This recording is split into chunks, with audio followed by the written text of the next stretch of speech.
Dyson Gen5 Detect versus Dyson V15 Detect. Straight up, the Gen 5 hits harder and filters cleaner. But for most homes, that extra muscle is more than you'll ever actually use. The real split here isn't power, it's whether you want the newest tech or the smarter buy. If you've got pets, thick carpet, and allergies in the house, the Gen 5 earns its spot. If you've got mixed floors and want premium cleaning without paying for overkill, the V15 still holds up. Both linked below in the description. How do they actually clean? On hard floors, both detect heads throw that green light across the floor and reveal dust you didn't know existed. That part is identical, and honestly, the first time you use it, you feel slightly betrayed by every vacuum you've owned before. The difference shows up on carpet. The Gen 5 pushes around 280 air watts versus roughly 230 on the V15, and you feel it. On medium and low pile, both pull embedded debris and pet hair without drama. Go to denser carpet, and the Gen 5 keeps digging where the V15 starts to plateau. But here's the catch with all that extra muscle. On boost, the Gen 5 can suck itself flat onto thicker rugs, to the point where the brush bar stalls out. Owners deal with it by switching to eco and opening the airflow gates on the head.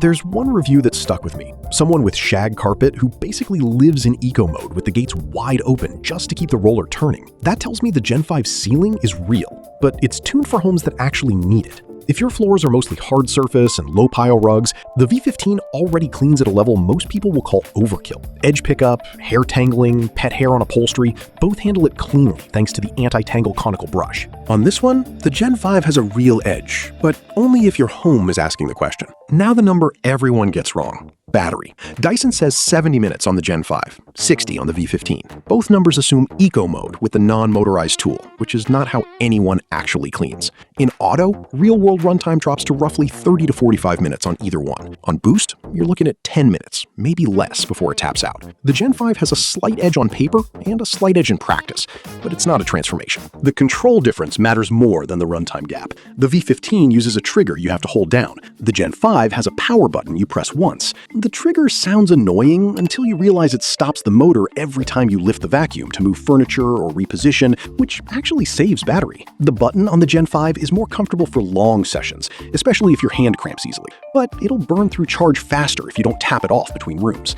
Different philosophy, both work. If you've got a bigger home, a second battery solves the conversation entirely on either model. Weight is where the Gen 5 pays for its power. It comes in around 7.5 pounds, and the mass sits up near the handle. Short cleans, no problem. 40 minutes of stairs, ceilings, and overhead work, your forearm knows. The V15 isn't a feather either, but it's noticeably easier to live with for long sessions and handheld work in the car or on upholstery. A common pattern in long-term reviews, people switching hands halfway through to spread the load on the Gen 5. If you're shorter, have grip issues, or just hate top-heavy tools, the V15 is the friendlier machine. If you're built to handle it and you want maximum suction in one hand, the Gen 5 holds up fine. Filtration is where the Gen 5 quietly pulls ahead. Both use whole machine sealed systems, but the Gen 5's HEPA captures particles down to 0.1 microns versus 0.3 on the V15. For allergy and asthma households, that's a real upgrade. For everyone else, both expel cleaner air than the room you're standing in. Price. Both sit firmly in the premium tier, and the V15 typically runs noticeably cheaper, especially when it goes on sale, which it does more often than the Gen 5. What you're paying extra for on the Gen 5 is the bigger motor, the tighter HEPA spec, the longer quoted runtime, and the newer design language. What you're getting on the V15 is a flagship that 2 years in still wins most cordless rankings and tends to see deeper discounts. Neither is a budget pick. The question is whether you're buying the newest tech or the one that gives you more headroom for the money. Here's the call. For most homes watching this, the V15 Detect. 2 years in, it still cleans at a level most people will call overkill, and the Gen 5's extra muscle only pays off in a specific kind of house. If you've got pets, thick carpet, and someone with allergies under your roof, the Gen 5 earns the premium. No fluff, that HEPA spec and the extra suction actually do work. And if long cleaning sessions, stairs, or handheld car work are your reality, the V15 is the friendlier machine in the hand. The V15 tends to see deeper discounts too, so it's worth waiting for a sale. And you? Which one would you pick? Let me know in the comments. Both linked below in the description.